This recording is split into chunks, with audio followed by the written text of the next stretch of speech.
You either stay there, live or die. You had two choices. You had a choice to live or a choice to die. And all those choices was on the table.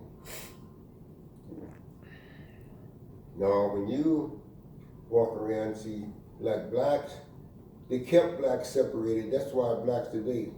See, if the blacks themselves, okay, most of these places, blacks get by, but like McDonald's churches and all these churches, I remember back in the 50s and 60s, 99% was black.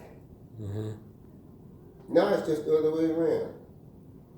See, back in here wasn't no Mexicans. In West Oakland wasn't no Mexicans. Mm-hmm. No Chinese, was a few Chinese.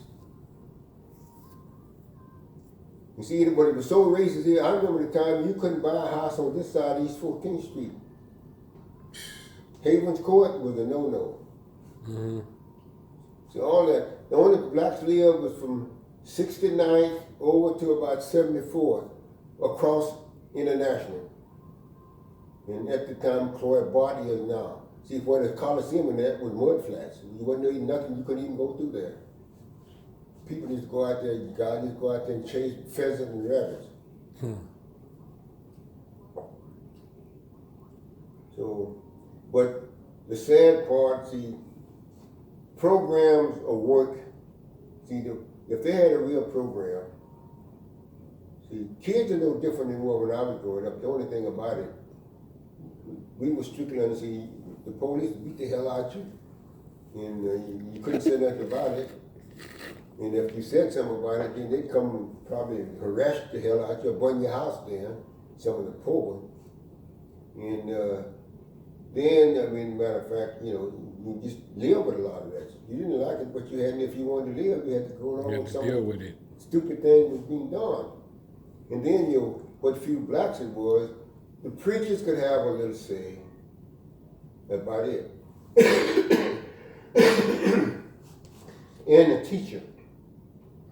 If a teacher, a good teacher, you know, professor, whatever, they could kind of swing things a little bit, you know. Like the NAACP, they could make a statement, you know, whatever, but it, you know, until it wears down. Mm-hmm. Other than that, fine. But to make things different, see, the blacks would always be hold down because the education, see, you can't work together, you can't accumulate something.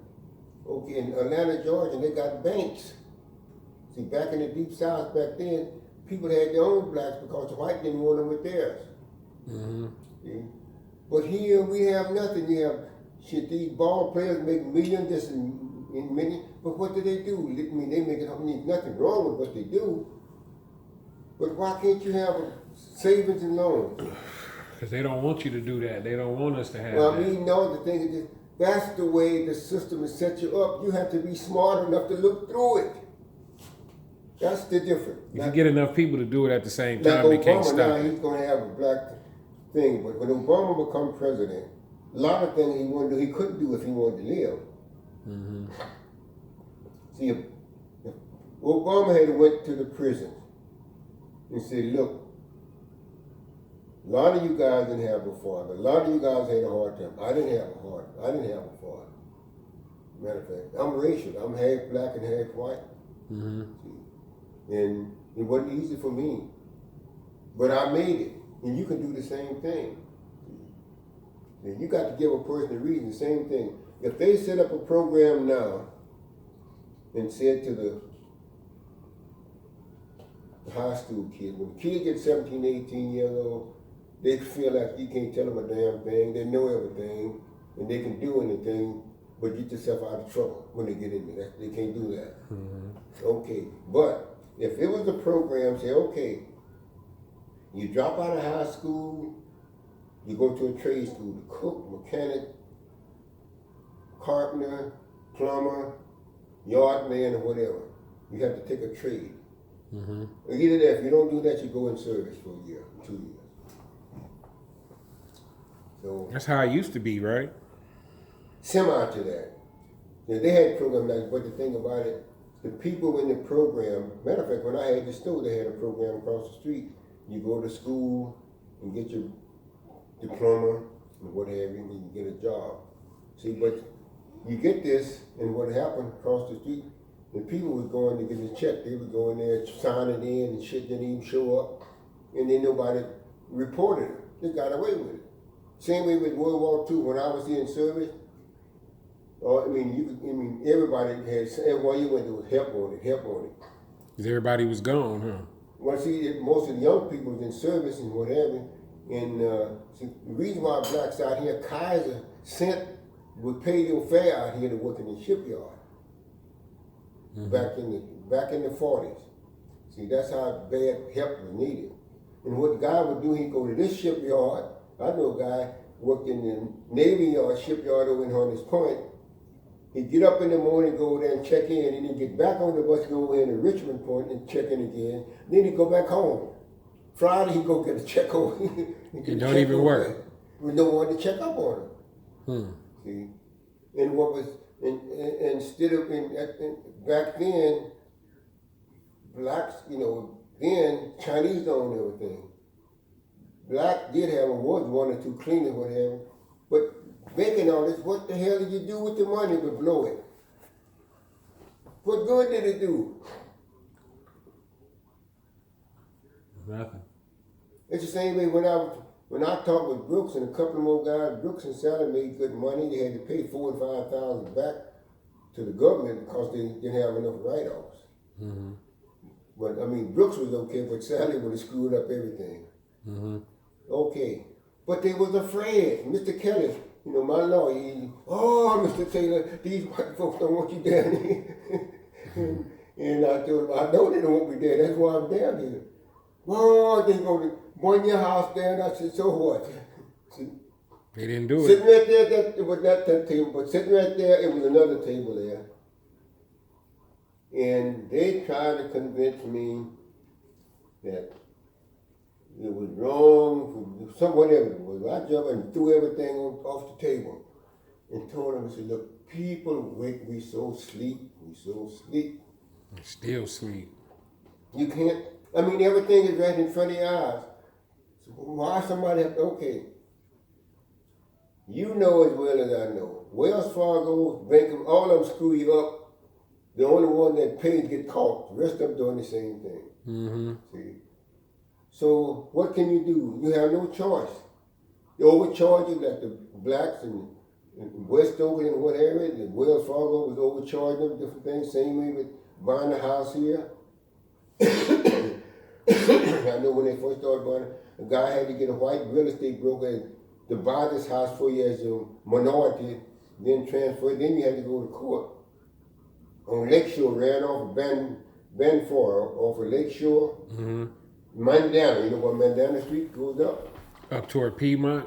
Yeah. When you get to Lakeshore go down to the end, and Mandana comes in, you go up to Belfort. You got the big houses over there. Yeah. Back then, this lady bought the house right off of Belfort. You go up Mandana, the next street over from there was because they tried to sell me a house over there. And she bought the house. They thought she was white. When she went there, they protested. There was a line everywhere. But she went to court and won. See? And that's how. And then what would happen? The same little guy, this little Okie from Oklahoma. He was a smart Okie, but he was smart enough. He the one got the house for me. And he told me, he said, these rednecks. He called him. He's redneck, but he called the rest of them redneck. But I looked at him how he did business. And for him, he's a millionaire if he wanted to be. Because what he would do, back then, he'd tell me, anybody, he said, any house that you see and want for sale, let me know. So he'll find a way to get it. Yeah, the way he would do it. Not up in Piedmont. It was a house for sale up there. You wasn't born there. Dr. Buckingham was the black family. He was the black, he had a place up there. The house was for sale, man. They wouldn't see, when people sell a house, they make it clear to the broker they didn't want no minority. No. It was a sign up here, no blacks and Chinese, around the corner here. Recently or back then? When I bought this house. Oh, okay. Yeah. But, and what would happen? He go up there and see a house. He come through the neighborhood. If anybody want a house up there, he go up there, tell the people. He was smart. He said, now look, you find out what the people, if they gonna live, when they gonna move. A lot of people, if they were selling the place to leave, they go somewhere else. He tells me, look, why would you worry about this neighborhood? You're not gonna be here anymore. Let them fight it out. I'll get you more money for this house. Okay, blacks would buy it. And I'll get you other way. How much they want for this house? Back then, these houses were selling for 30 and 40,000. He tell the guy, say, now, would you let this house go out and get you 50 grand for it? What you gonna say? You're not gonna be here. Right. You're gonna take that 50. Now, what he would do, he would get one black family here for that 50 grand. And once you get settled, you know what he would do? What? He'd go to every house in this neighborhood. He said, look, some blacks down here, your property company gonna go there. He would sell every house in here, and the black would buy it. That's why. Oh, so that's how the black people That's how they infiltrated got in. in these areas. See, and what would happen? See, now, the first person was charging a lot of money. You know, like this guy was. But same thing. Okay, where you live now? Mm-hmm. Okay, if the neighbors come and say, Mr. Guillory, don't sell your house to Mexicans. Mm-hmm. Okay, because they drug dealers. You know, these people are bad people. Okay, a couple of weeks later, the brother comes and say, Mr. Guillory, you gonna live here? No, where you gonna live? Well, I have made my mind up, but let me tell you something. How much you want for your house? I want 200 grand. What if I got you 3 for it? Mm-hmm. For 350. Well, yeah, I could use I could use another 100 grand, another 50 grand. So if I worry about these people here, you're not gonna be here, you moving. Why you sell your house? If you were gonna remain here, you live here. Mm-hmm. So you're gonna take that grant. See, now the minute you leave, I'm gonna come back to this neighborhood. See, no, you don't let one in there, no house for sale. I'm gonna go back. A couple of doors are from that. You know, you got some new neighbors moved in. Yeah. You know what nationality are. Yeah. And you know the value of your property going to go down if you stay here. Yeah. Now it's a good time to get out. And then he go get some more same people. Yeah, and same thing. Okay, he said, well, we don't want to sell it. He said, look, you're not going to live here. Why would you worry about what's going to happen in the neighborhood? You're not going to be here anymore. Mm-hmm. That's psychology. And he did that, I don't know, last time I seen him, he was doing that. And so if he did that from then on, see, in every house, I mean, he would, in other words, for a block, I mean, 10